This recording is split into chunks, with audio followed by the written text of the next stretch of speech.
வணக்கம். இன்னைக்கு நாம பார்க்க போற இந்த விளக்க தொகுப்பு ரொம்பவே ஸ்பெஷல்.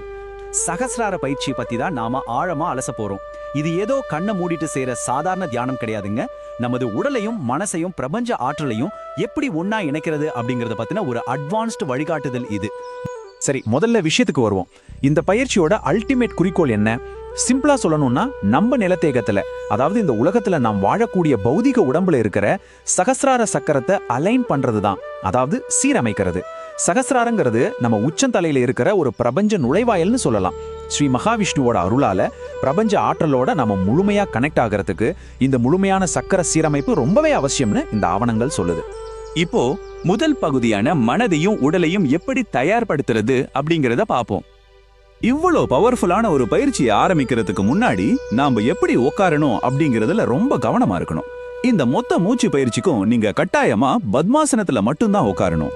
அது ஏன் தெரியுமா? பத்மாசனத்துல உட்காரும் போது மட்டும்தான் நம்மளோட முதுகு தண்டு, அதாவது ஸ்பைனல் கார்டு நேராக இருக்கும். அப்போதான் பிராண ஆற்றல் எந்த ஒரு தடங்களும் இல்லாம கீழே மூலாதாரத்துல இருந்து நேரா உச்சந்தலையில இருக்கிற சகஸ்ராரத்தை நோக்கி பயணிக்கும். சோ இது சும்மா ஒரு போஸ் கிடையாது, இது ஒரு ஸ்ட்ராங்கான பவுண்டேஷன். அடுத்ததா பிராண சுவாச இயக்கவியலை எப்படி மாஸ்டர் பண்றதுன்னு பார்க்கலாம். உடலை சரியா செட் பண்ணியாச்சு. இப்ப பயிற்சியோட ரொம்ப முக்கியமான கட்டத்துக்கு வந்திருக்கோம், அதாவது பிராணாயாமம். இது சும்மா மூச்சை உள்ளிழுத்து வெளியிடுறது இல்லைங்க. இது ரொம்ப துல்லியமான ஒரு மேத்தமெட்டிக்கல் ஃபார்முலா மாதிரி. இதோட டைமிங்க நல்லா கவனிங்க. முதல் படி 20 நொடிகள் மூச்சை ஆழமா உள்ள இழுத்து காத்த மூலாதாரம் வரைக்கும் கொண்டு போகணும்.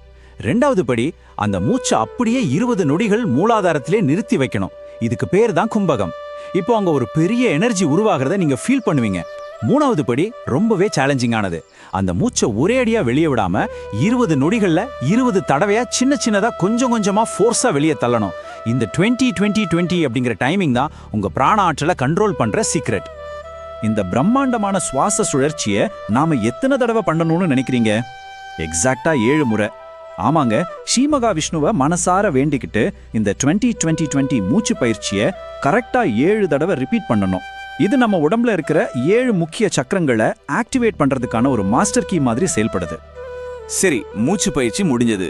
இப்போ அடுத்த கட்டமான உள் ஆற்றல் சீரமைப்பை காட்சிப்படுத்துதல், அதாவது விஷுவலைஸ் பண்றது எப்படின்னு பார்க்கலாம். இந்த பிசிக்கலான மூச்சு பயிற்சி முடிஞ்சதும் நாம ஒரு ஆழ்ந்த தியான நிலைக்கு போறோம்.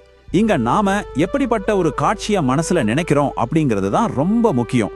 மூலாதாரத்திலிருந்து ஒரு பயங்கரமான எனர்ஜி ஒரு ஒளி மாதிரி கிளம்பி நேரா மேல நோக்கி பயணிச்சு உங்க உச்சந்தலையில இருக்கிற சகஸ்ராரத்தோட மையத்துல போய் முழுமையா இணையறத நீங்க ரொம்ப ஆழமா விஷுவலைஸ் பண்ணணும்.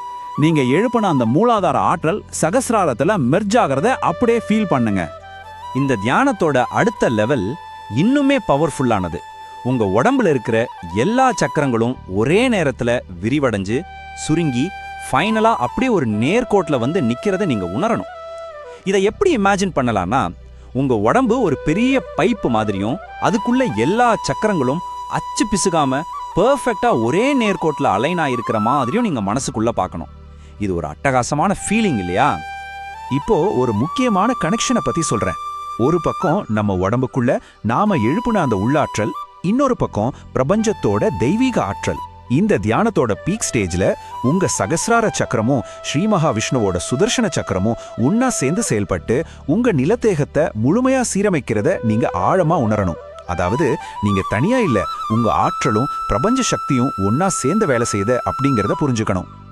கடைசியா நன்றி உணர்வு மற்றும் இந்த ஆற்றலை அன்றாட வாழ்க்கையில எப்படி ஒருங்கிணைக்கிறது அப்படிங்கறத பத்தி பார்க்கலாம். இவ்வளோ பெரிய ஒரு எனர்ஜியை ரிசீவ் பண்ணதுக்கு அப்புறம் தியானத்தை எப்படி முறையா முடிக்கிறது? இதுக்கு கிராட்டிடியூட், அதாவது நன்றி உணர்வு ரொம்ப ரொம்ப அவசியம். உள்ளங்கையில 3 முறை தண்ணி எடுத்து பூமியில விட்டு இந்த ஆற்றல் சீரமைப்புக்கு உதவி பண்ண எல்லா உயிர் சக்திகளுக்கும் நன்றி சொல்லணும். ஆதிமூல கணபதி, காலபைரவர், சத்குரு மகா அகத்தியர், சூரிய தேவர், ஆதிசிவன், ஆதிசக்தி, மகாவிஷ்ணு, அஸ்வினி குமாரர்கள், அப்புறம் மகா காளேஸ்வரர்னு இந்த சக்திகள் எல்லாருக்கும் ஒவ்வொருத்தருக்கா நாம மனசார நன்றி தெரிவிக்கணும்னு இந்த மூலப்பதிவுகள் வழிகாட்டுது. தியானம் முடிஞ்சதும் இந்த எனர்ஜியை நம்ம உடம்புல அப்படியே மெயின்டைன் பண்றதுக்கு ஒரு இன்ட்ரெஸ்டிங்கான டயட் இருக்கு. பயிற்சி முடிஞ்ச உடனே அறுசுவையும் கலந்த நெல்லிக்கனி ஜூஸ், அதாவது கூஸ்பெரி ஜூஸ் குடிக்கணும். அது மட்டும் இல்லாம அந்த நாள் முழுக்க நீங்க சாப்பிடுற சாப்பாட்டுல இனிப்பு, புளிப்பு, காரம், கசப்பு, ஓர்ப்பு, தோர்ப்புன்னு 6 சுவைகளும் கட்டாயம் இருக்கணும். சக்கரங்கள் சீரமைக்கப்படுறதால உடம்புல ஏற்படுற பெரிய எனர்ஜி மாற்றங்களை பேலன்ஸ் பண்ணி நாள் முழுக்க ஆக்டிவா இருக்க இந்த அறுசுவை உணவு ரொம்பவே ஹெல்ப் பண்ணும். சரிங்க, நாம இந்த விளக்க தொகுப்போட முடிவுக்கு வந்துட்டோம். இது ஏதோ காலையில கொஞ்ச நேரம் பண்ற ஒரு சடங்கு கிடையாது.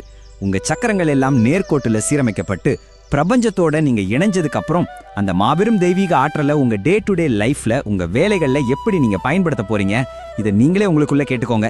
இந்த தகவல்கள் உங்க ஆன்மீக பயணத்துக்கு ரொம்பவே யூஸ்ஃபுல்லா இருக்கும்னு நம்புறேன். இதே மாதிரி இன்னொரு சுவாரஸ்யமான விளக்க தொகுப்போட உங்களை வந்து சந்திக்கிறேன்.